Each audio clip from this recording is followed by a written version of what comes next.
নমস্কার। আজকে আমি তোমাদের শোনাবো উপেন্দ্র কিশোর রায়চৌধুরীর লেখা বোকা, জোলা আর শিয়ালের কথা।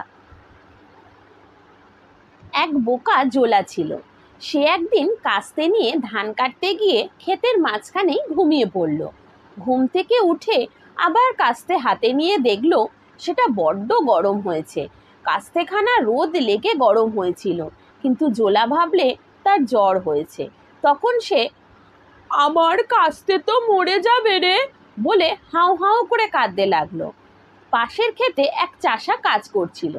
জোলার কান্না শুনে সে বললে, কি হয়েছে?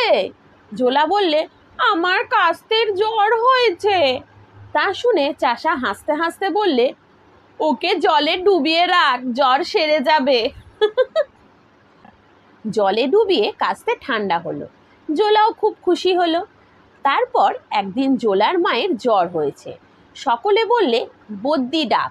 জোলা বললে, আমি ওষুধ জানি বলে সে তার মাকে পুকুরে নিয়ে জলের ভেতরে চেপে ধরল। সে বেচারি যতই ছটফট করে, জোলা ততই আরও চেপে ধরে আর বলে, রোস, এই তো জ্বর সারছে। তারপর যখন বুড়ি আর নড়ছে না চড়ছে না, তখন তাকে তুলে দেখে সে মরে গেছে। তখন জোলা চেঁচিয়ে কাঁদতে লাগলো। 3 দিন কিছু খেলো না, পুকুর পাড় থেকে ঘরেও গেল না। এক শিয়াল সেই জোলার বন্ধু ছিল। সে জোলাকে কাঁদতে দেখে এসে বললে, বন্ধু, তুমি কেঁদো না, তোমাকে রাজার মেয়ে বিয়ে করাবো। শুনে জোলা চোখ মুছে ঘরে গেল। তারপর থেকে সে রোজ শিয়ালকে বললে, কই বন্ধু, সেই যে বলেছিলে? শিয়াল বললে, যখন বলেছি তখন করাবোই, আগে তুমি খান কত খুব ভালো কাপড় বুনোগে দেখি। জোলা 2 মাস খালি কাপড়ই বুনল। তারপর শিয়াল তাকে খুব করে সাবান মেখে স্নান করতে বললে। রাজার কাছে মেয়ে চাইতে বেরোলো। কানে কলম গুজে, পাকড়ি এঁটে, জামা জুতো পরে, চাদর জড়িয়ে, ছাতা বগল করে শিয়াল যখন রাজার কাছে উপস্থিত হলো, তখন রাজামশাই ভাবলেন এ খুব পণ্ডিত লোক হবে। তিনি জিজ্ঞেস করলেন, কি শিয়াল পণ্ডিত, কি জন্য এসেছো? শিয়াল বললে, মহারাজ, আমাদের রাজার সঙ্গে আপনার মেয়ের বিয়ে দেব কি না তাই জানতে এসেছি। শিয়াল মিছে কথা বলেনি। সেই জোলার নাম ছিল রাজা। কিন্তু রাজামশাই মনে করলেন বুঝি সত্যি সত্যিই রাজা। তিনি ব্যস্ত হয়ে জিজ্ঞাসা করলেন, তোমাদের রাজা কেমন?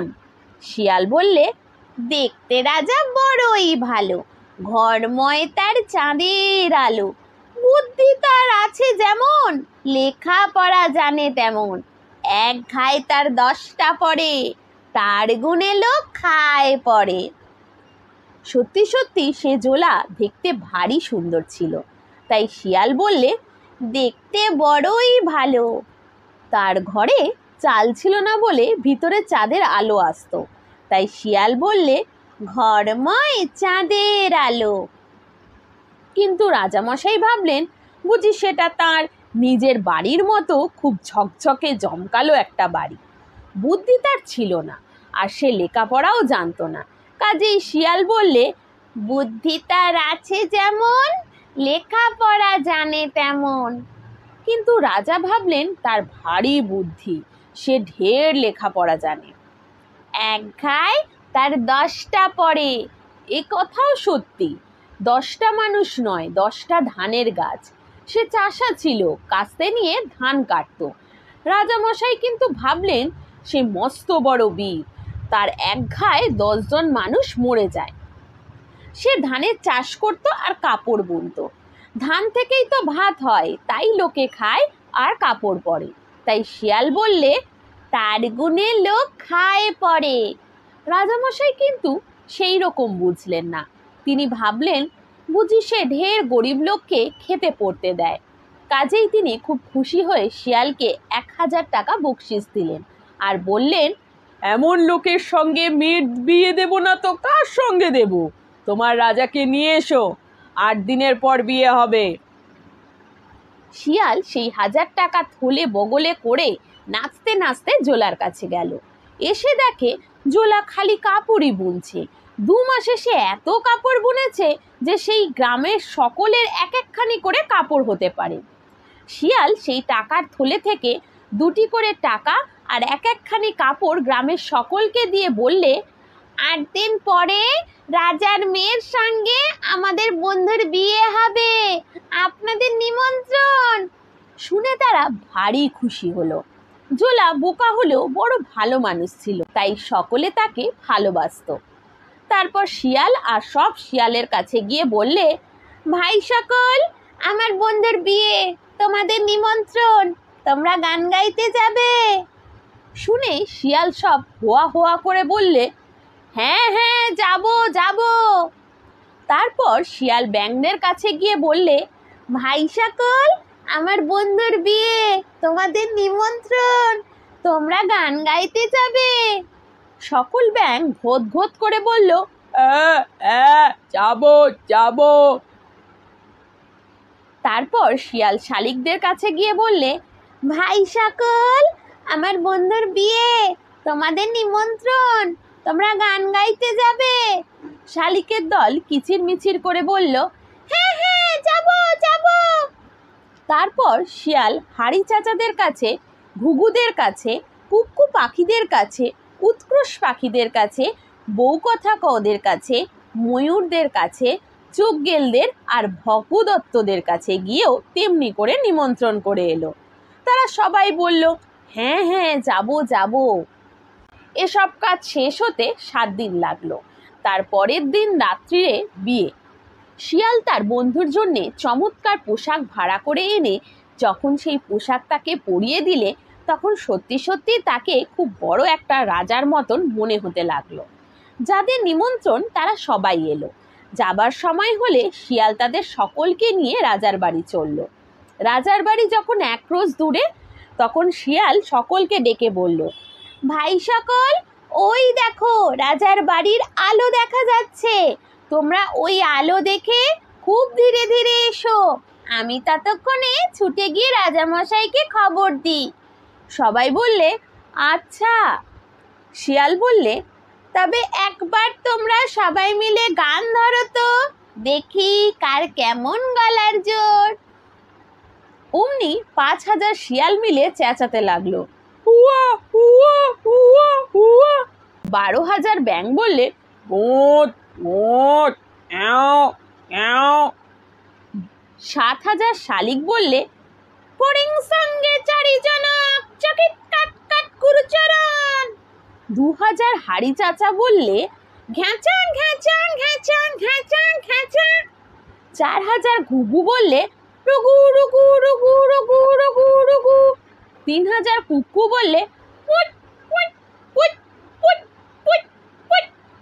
1900 উৎকৃষ বললে, আহ হা হা হা হা হা ও ও ও ও। আর যত বউ কথা ক, ময়ূর, ভগদত্ত আর চোখগেল, তারাও সবাই মিলে যার যার নিজের গান ধরতে ছাড়লো না। তখন শুনতে কেমন হয়েছিল তা সেখানে থাকলে বোঝা যেত। রাজার বাড়ির লোকেরা দূর থেকে তা শুনে তো ভয়ে কাঁপতেই লাগলো। তারপর যখন শিয়াল রাজামশাইকে খবর দিতে এলো, তখন তিনি ভারী ব্যস্ত হয়ে বললেন, শিয়াল পণ্ডিত, ওটা কিসের গোলমাল? শিয়াল বললে, ওটা আমাদের বাজনার লোকজনের শব্দ। শুনে রাজা তো ভয়ে অস্থির। এত লোককে কোথায় বসাবেন, কি খাওয়াবেন ভেবে ঠিক করতে পারলেন না। তিনি শিয়ালকে বললেন, তাই তো, কি হবে? শিয়াল বললে, ভয় কি মহারাজ, আমি এক্ষুনি গিয়ে লোকজন সব ফিরিয়ে দিচ্ছি, খালি রাজাকে আপনার কাছে আনবো। রাজা তখন বড়ই খুশি হয়ে শিয়ালকে 5,000 টাকা বকশিস দিলেন। শিয়াল ফিরে এসে মাঠের মাঝখানে অনেক টাকার মুড়ি মুড়কি আর ছোট ছোট মাছ ছড়িয়ে দিয়ে বললে, তোমরা খাও। অমনি তার সঙ্গে সব শিয়াল, ব্যাঙ আর পাখি মিলে কাড়াকাড়ি করে সেসব খেতে লাগলো। শিয়াল গ্রামের লোকদের প্রাণ ভরে সন্দেশ খাইয়ে বাড়ি পাঠিয়ে দিল। তারপর জোলাকে নিয়ে রাজার কাছে এলো। আসবার সময় তাকে শিখিয়ে আনলো, খবরদার কথা বলো না যেন, তবে কিন্তু বিয়ে করতে পাবে না। রাজার বাড়ির লোকেরা বর দেখে কি যে খুশি হলো কি বলবো। তারা খালি এই জন্য দুঃখ করতে লাগলো যে এমন সুন্দর বর, কিন্তু সে কথা কয় না কেন। শিয়াল বললে, ওর মা মরে গিয়েছেন, সেই দুঃখে উনি কথা বলছেন না। শুনেই সবাই বললে, আহা, কিন্তু আসল কথা এই যে কথা বললেই কি না জোলা ধরা পড়ে যাবে, তাই শিয়াল তাকে মানা করেছে। খাবার সময় জোলাকে সোনার থালায় ভাত আর 100টা সোনার বাটিতে নানা রকম তরকারি আর মিঠাই দিয়েছিল। সে এক একটি করে সবগুলো বাটি হাতে নিয়ে শুকে দেখল। শেষে তার কোনোটাই চিনতে না পেরে মিঠাই, ঝোল, অম্বল সব একসঙ্গে ভাতের উপর ঢেলে মেখে নিল। তারপর তার খানিকটা খেতে না পেরে যা বাকি ছিল চাদরে বাঁধে গেল। সকলে শিয়ালকে বললে, তোমাদের রাজা কেন এমন, কখনো কিছু খায়নি নাকি? শিয়াল চোখ ঠেরে তাদের কানে কানে বললে, উনি একবার বই দুবার মেখে খান না, আর পাতে যা থাকে তা চাদরে বেঁধে ওই চাদরখানা শুদ্ধ গরিবকে দেন। একজন গরিবকে ডাক। বলে সে খাবার বাঁধা চাদরখানি জোলার গা থেকে খুলে গরিবকে দিতে দিল। শোবার সময় জোলার ভারী মুশকিল হলো। হাতির দাঁতের খাটের বিছানা, তাতে মশারি খাটানো। সে বেচারা কোনোদিন খাটও দেখেনি, মশারিও দেখেনি। আগে গিয়ে খাটের তলায় ঢুকলো, সেখানে বিছানা নেই দেখে বেরিয়ে এলো।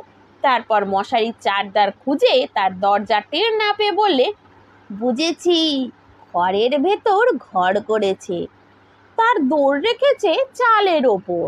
বলে সে খাটের খুঁটি বেয়ে যেই মশারির চালে উঠতে গিয়েছে অমনি সব শুদ্ধ ভেঙে গিয়ে ধপাক। তখন সে কাঁদতে কাঁদতে বললে, ধান কাটতুম, কাপড় বুনতুম, সেই ভালো, রাজার মেয়ে বিয়ে করে মোর কোমর ভেঙে গেল। ভাগ্যিস সেখানে আর লোক ছিল না, কেবল রাজার মেয়ে ছিলেন, আর বাইরে শিয়াল বসেছিল। রাজার মেয়ে অনেক কাঁদলেন আর শিয়ালকে বকলেন, কিন্তু তার ভারী বুদ্ধি ছিল, তাই এ কথা আর কাউকে বললেন না। পরদিন রাজার মেয়ের কথায় শিয়াল গিয়ে রাজাকে বললেন, মহারাজ, আপনার জামাই বলছেন আপনার মেয়েকে নিয়ে তিনি নানান দেশ দেখতে যাবেন, তাই ছুটি চাচ্ছেন। রাজা খুশি হয়ে ছুটি দিলেন আর লোকজন টাকা করে সঙ্গে দিলেন। তারপর রাজার মেয়ে জোলাকে নিয়ে আর এক দেশে গিয়ে বড় বড় মাস্টার ডেকে তাকে সকল রকম বিদ্যে শেখাতে লাগলেন। 2-3 বছরের মধ্যে জোলা মস্ত বড় পণ্ডিত হয়ে বীর হয়ে উঠল। তখন খবর এলো যে রাজা মরে গেছেন, আর তার ছেলে নেই বলে জামাইকেই রাজা করে গিয়েছেন।